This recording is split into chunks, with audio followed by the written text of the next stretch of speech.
Hello everyone, this is your English teacher Shubhi ma'am and I welcome you to my English class.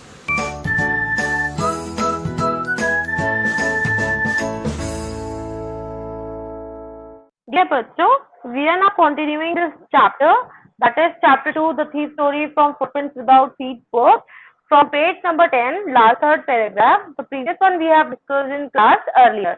So now let's continue it further. Anil was asleep. A beam of moonlight stepped over the balcony and fell on the bed.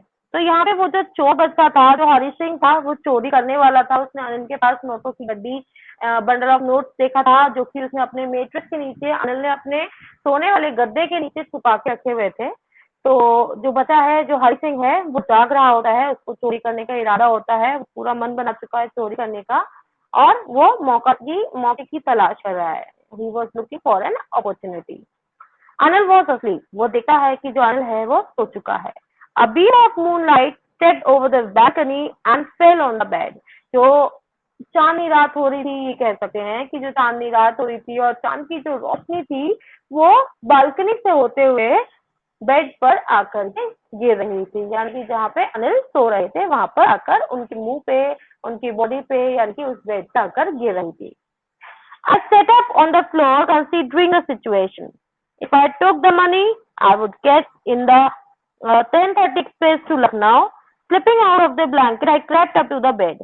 अब क्या हुआ, वो कह रहा है कि मैं वहां पे फ्लोर पे खड़ा हुआ था और सब कुछ सोच रहा था कि मुझे क्या करना है, कि मैं फटाफट से पैसे निकालूंगा. पैसे निकालने के बाद मैं कहाँ जाऊंगा, मैं फटाफट से 10:30 पे ट्रेन पकड़ूंगा और यहाँ से सीधा लखनऊ चला जाऊंगा. चुपचाप से slipping out of the blanket मतलब चुपचाप से मैं अपने ब्लैंकेट से धीरे से निकला और उसके बाद मैं रेंगता हुआ उसके अनिल के बेड के पास पहुंच गया. Anil was sleeping peacefully. Anil बहुत शांति से सो रहा था, बहुत सुकून से सो रहा था, क्योंकि उसको तो पता नहीं था कि हरी सिंह उसको चोरी करने वाला है, तो उसे कोई फिक्र नहीं थी, वो शांति से सो रहा था. His face was clear and aligned. Even I had more marks on my face, though mine were mostly scars. वो कहता है आगे, वो कहता है कि जब मैं अनिल के पास गया, मैंने अनिल को सोते हुए देखा, तो मैंने देखा उसका फेस कैसा है, एकदम खिला हुआ फेस है. खिला हुआ मतलब बिल्कुल चमकता हुआ था. उसके फेस पे कोई निशान नहीं है, एकदम स्किन उसकी क्लियर है, कोई दाग धब्बा नहीं है. इनफैक्ट मैं तो उससे इतना छोटा हूँ, उसके बाद भी मेरे फेस पे इतने निशान है. हालांकि वो निशान क्या है, देवर स्कार्स, यानी कि चोट वगैरह के निशान हो सकते हैं, किसी भी चीज के निशान हो सकते हैं. तो मेरे फेस पे फिर भी स्कार्स थे, लेकिन जो अनिल है उनका फेस कैसा है, एकदम क्लियर था. तो और वो सुकून की नींद सो रहे थे. तो अब हरी सिंह ने क्या किया, my hand slid under the mattress. मैंने जो है अपना हाथ जो है वो गद्दे के नीचे हल्के से डाला, सर्चिंग फॉर द नोट, और नोट को सर्च करने लगा कि नोट जो है वो उसके हाथों में लग जाए और हाथों से उनको पकड़ के खींच ले. When I found them, I drew them out without a sound. जैसे ही वो मुझे मिल गए, मैंने उनको कस के पकड़ के चुपचाप से बहुत ही हल्की से, एक बिल्कुल जरा सी आवाज ना करते हुए उनको बाहर निकाल दिया गद्दे के नीचे से. Anil sighed in his sleep and turned on his face towards me. अब जैसे आप लोगों ने देखा भी होगा मूवीज वगैरह में, या फिर स्पेशली सीरियल्स में होता है ऐसा, मैंने देखा है कि क्या होता है कि किसी को चाबी निकालनी होती है, तो तकिए के नीचे से चाबी निकालता है. कोई भी होता है, कुछ चोरी करने आता है तो तकिए के नीचे से चाबी निकालता है, और जो बंदा सो रहा होता है उसको हल्की सी नींद डिस्टर्ब होती है, वो पलट के करवट ले लेता है, ठीक है, एक साइड पे आ जाता है. वैसे ही अनिल ने भी क्या किया, उसको हल्का फुल्का सा कुछ एहसास हुआ, लेकिन नींद में था, उसको इतना कि ज्यादा एहसास नहीं हुआ. वो करवट लेकर के उसने, उसका जो चेहरा था वो हरी सिंह की तरह हो गया था. I was startled and quickly crawled out of the room. तो अनिल हरी सिंह जो है उसको लगा कि कहीं अनिल उठ न जाए, और वो एकदम से घबरा गया और वो चुपचाप से जल्दी जल्दी जैसे ना रेंगा हुआ अपने घुटनों के बल अब रूम से, अनिल के रूम से वहां से बाहर निकल गया. तो पैसे तो उसने ले ही लिए थे, पैसे लेकर के वहां से निकला, और वहां से निकलने के बाद वो सीधा बाहर भागा. When I was on the road, वो भागकर रोड पे पहुंच गया. I began to run. मैंने भागना शुरू कर दिया. I had the notes at my waist. मैंने अपने कमर पे वो नोटों की गड्डी जो थी वो एक धागे पजामे के धागे से, इसको हम नाड़ा भी बोलते हैं, स्ट्रिंग ऑफ माई पजामा, यानी पजामे में जो धागा, या इसको हम हिंदी में नाड़ा भी बोलते हैं, तो और भी बोलते हैं, आई डोंट नो. बट उससे मैंने नोटों की गड्डी को जो था वो बांध दिया था, या दबा के रखा हुआ था अपनी कमर पे. I slowed down to a walk. And counted the note. उसके बाद जब मुझे लगा कि मैं काफी दूर आ गया हूँ तो मैंने भागना बंद किया और मैंने धीरे धीरे चलना शुरू किया। वो नोटों की गड्डी निकाली और नोट्स को गिनना शुरू कर दिया। कितने नोट थे, कितने रुपए थे? 600 रुपीज इन 50, यानी 50 के नोटों में 600 रुपए थे। नोट की जो गड्डी थी वो कितने की थी? 50 नोट की गड्डी थी, 50 रुपए के नोट की गड्डी थी, यानी कि जो 50 रुपए का एक नोट होता है उसके 600 रुपीज वो नोट थे, यानी कि कितने हो गए? 50 की गड्डी थी और सारे पैसे मिला करके 600 रुपए थे। I could live like an oil rich Arab for a week or two। और जैसे कि एक ऑयल रिच अरब होते हैं ना, जहाँ ऑयल रिच अरब कंट्रीज में स्पेशली ऑयल निकलता है, आप लोगों ने देखा होगा मूवीज वगैरह में, तो रियलिटी में भी सुना होगा अरब कंट्रीज से ऑयल निकलता है। तो वो कहते हैं कि जैसे कि अरब में जहाँ पे ऑयल रिच पीपल होते हैं ना, जो कि जिनके जमीन में से तेल निकल आता है, तो वो तो एकदम ऐसे अरब हो जाते हैं, अरबपति बन जाते हैं। तो मैं भी शायद 600 रुपए में, जब ये शायद कहानी लिखी गई होगी तब बच्चों, 600 रुपए बहुत बड़ी बात थी। ठीक है, तो बहुत ही पुरानी बात हो गई है। एक टाइम पे आपने सुना होगा, आपके मम्मी पापा कहते होंगे कि 1 रुपए में बहुत सारी चीजें आ जाती थी उनके टाइम पे, लेकिन आज तो 1 रुपए की कोई वैल्यू ही नहीं है। 10 रुपए में भी चीजें नहीं आती ना। तो 600 रुपए के लिए उसको ऐसा लगा था कि मैं एक ऑयल रिच अरबपति बंदा हो गया हूँ और 1-2 हफ्ते तो मैं अरबपतियों की तरह अपनी जिंदगी गुजार सका हूँ एकदम ऐश में। फिर वो आगे क्या कह रहा है, आगे पढ़े हैं। तो ऐसा सोचते सोचते वो आगे बढ़ता गया और रेलवे स्टेशन पहुंच गया।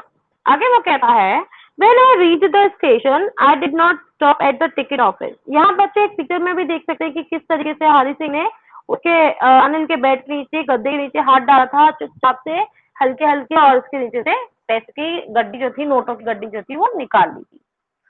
तो आगे वो कहता है, When I reached at the station, I did not stop at the ticket office। जब मैं स्टेशन पे पहुंचा मैंने टिकट ऑफिस नहीं रुका, यानी कि मैंने टिकट नहीं लिया। क्यों? Because I had never bought a ticket in my life। उसने कभी भी अपनी जिंदगी में टिकट नहीं खरीदा था, इसलिए उसने उस दिन भी टिकट ऑफिस से, टिकट काउंटर पर जाकर टिकट नहीं खरीदा। But dashed his way to the platform। लेकिन वो फिर भी प्लेटफॉर्म की तरफ सीधा बढ़ गया, प्लेटफॉर्म की तरफ चला गया। The Lucknow express was just moving out. जो लखनऊ एक्सप्रेस थी वो तभी जैसे आप लोग स्टेशन पे देखा होगा कि जब ट्रेन चलना शुरू होती है तो उसकी स्पीड इतनी स्लो होती है कि आप उससे आराम से चढ़ कर सकते हैं। तो जैसे वो स्टेशन पे पहुंचता है, वो आगे बढ़ता है और प्लेटफॉर्म की तरफ बढ़ता है, वो देखता है कि लखनऊ एक्सप्रेस जो है वो चलनी शुरू हो गई है धीरे धीरे। The train had still to pick up speed and I should have been able to jump into one of the carriages। तो वो कहता है कि ट्रेन ने अभी स्पीड नहीं पकड़ी थी, अभी भी इसको स्पीड पकड़ने की देरी थी, तो मैं आराम से उसके किसी भी एक कैरेज में चढ़ सकता था और वहां से निकल सकता था। तो क्या वो आगे निकला, क्या वो ट्रेन में उसने सफर किया, वो लखनऊ पहुंचा। लखनऊ पहुंचकर क्या अनिल को उसके बारे में पता चला, आगे की स्टोरी में पढ़ते हैं। But I hesitated. आगे क्या हुआ, वो कहता है कि मैं आराम से उस लखनऊ एक्सप्रेस में चढ़ सकता था और मैं वहां से जा सकता था, लेकिन पता नहीं क्या हुआ, मैं हेजिटेट करने लगा, मुझे कुछ बुरा लगने लगा, अच्छा नहीं लग रहा था मुझे वहां से जाने की मेरी इच्छा नहीं हो रही थी। For some reason I can't explain. क्यों? मुझे नहीं पता क्या रीजन था, क्या नहीं था। मैं इसको समझा भी नहीं सकता कि मेरे मन में ऐसा क्यों हो रहा था, क्यों मैं हेजिटेट हो रहा था, क्यों मेरे मन में ये भावना आ रही थी। मैं इस रीजन को एक्सप्लेन ही नहीं कर सकता। बट मैं वहां से जाना नहीं चाहता था और मैं वहां से जाना नहीं चाह रहा था। मैं लखनऊ ट्रेन में ट्रेवल करना नहीं चाह रहा था। I lost the chance to get away। और ऐसा सोचते सोचते ही ट्रेन जो थी वो तो चली गई। ट्रेन तो ना रुकती उसके लिए, ट्रेन तो चल गई और उसने भी अपना शायद एक मौका खो दिया वहां से भाग करके लखनऊ जाने का। तो अब क्या हुआ, क्या वो वापस हरी सिंह के पास गया या हरी सिंह उसके पास आया, क्या हुआ, आगे की स्टोरी पढ़ते हैं। तो ट्रेन चली गई। When the train had gone, I found myself standing alone on the deserted platform। deserted platform का मीनिंग है बच्चों कि जो प्लेटफॉर्म था वो खाली हो चुका था। खाली क्यों हो चुका था? क्योंकि ट्रेन तो चली गई थी और वहां के जो पैसेंजर्स थे वो भी सब वहां से चले गए थे। तो वो कहता है कि जब ट्रेन चली गई मैंने देखा मैं अकेला वहां पे उस सुनसान से प्लेटफॉर्म पे खड़ा हुआ हूँ। I had no idea way to spend the night. मुझे समझ भी नहीं आ रहा था कि मुझे रात कहाँ पे गुजारनी चाहिए, क्योंकि वो घर से तो भाग के आया था, पैसे लेकर आया था, तो किस मुंह से वापस जाए। I had no friends, believing that friends were more trouble than help। मैं हमेशा से यही मानता था कि जो फ्रेंड्स हैं वो हेल्प से ज्यादा हमें परेशानियां देते हैं, क्यों? क्योंकि वो चोर था। अब चोर का फ्रेंड होगा तो वो भी चोरी होगा, तो उस चोर की वजह से दूसरा चोर भी फंस जाता है। सुना है ना, चोर चोर मौसेरे भाई। तो एक चोर की वजह से दूसरा चोर भी फंसने का डर रहता है, तो वो कहता है कि आज तक तो मेरा कभी कोई फ्रेंड हुआ नहीं, और इस वजह से मेरे को रहने के लिए, रात गुजारने के लिए कोई ठिकाना नहीं था। अब मुझे समझ में नहीं आ रहा था कि मैं क्या करूं। And I did not want to make anyone curious by staying at one of the small hotels near the station.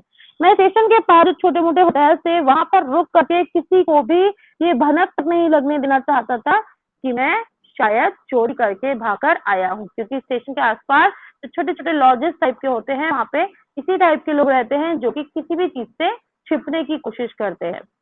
The only person I knew really well was the man I had robbed. अब इकलौता एक ही आदमी था जिसको मैं जानता था, जिसके पास मैं जा सकता था, जिसको जो मुझे शायद हेल्प भी कर सकता था, सब कुछ कर सकता, और वो था वो आदमी जिसको मैंने चोरी किया था, यानी कि अनिल के पास। Leaving the station, I walked slowly through the bazaar.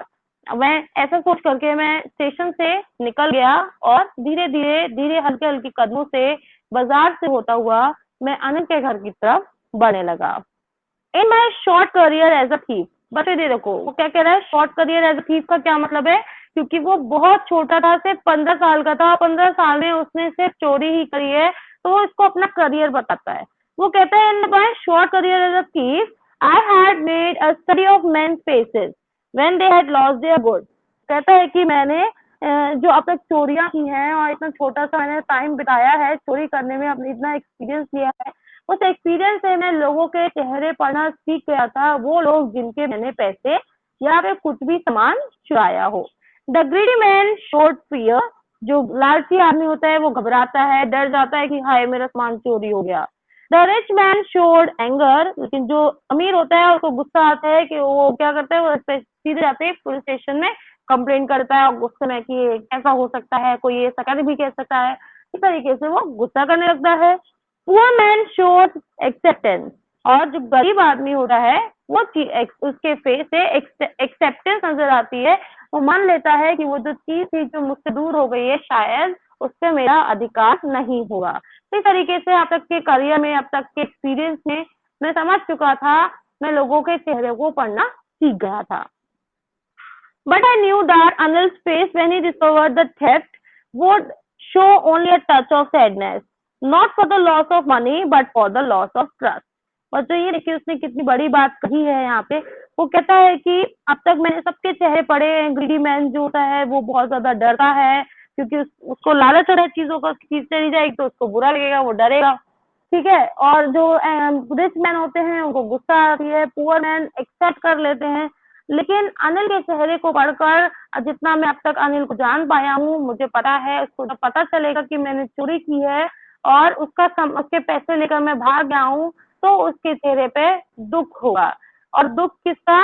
पैसों का नहीं, विश्वासघात का, जो मैंने उसके साथ किया है, जो मैंने उसका ट्रस्ट तोड़ा है। पैसों के खोने का उसको कोई गम नहीं होगा, लेकिन मेरे द्वारा जो विश्वास उसका तोड़ा गया है, उस विश्वास के टूटने का गम मैं उसके चेहरे पर देखूंगा, ठीक है। तो अब क्या हुआ, वो ये सोचता हुआ वहां से जा रहा होता है, तो देखते हैं कि आगे वो अनिल के घर पहुंचता है या वहीं कहीं और चला जाता है, अपनी हेजिटेशन में, अपने एम्बैरसमेंट में, या इस फीलिंग को लेकर के जो उसको बुरा लग रहा था। तो देखते हैं कि आगे क्या होता है, बट इस वीडियो में नहीं, नेक्स्ट वीडियो में हम इसको कंटिन्यू करेंगे।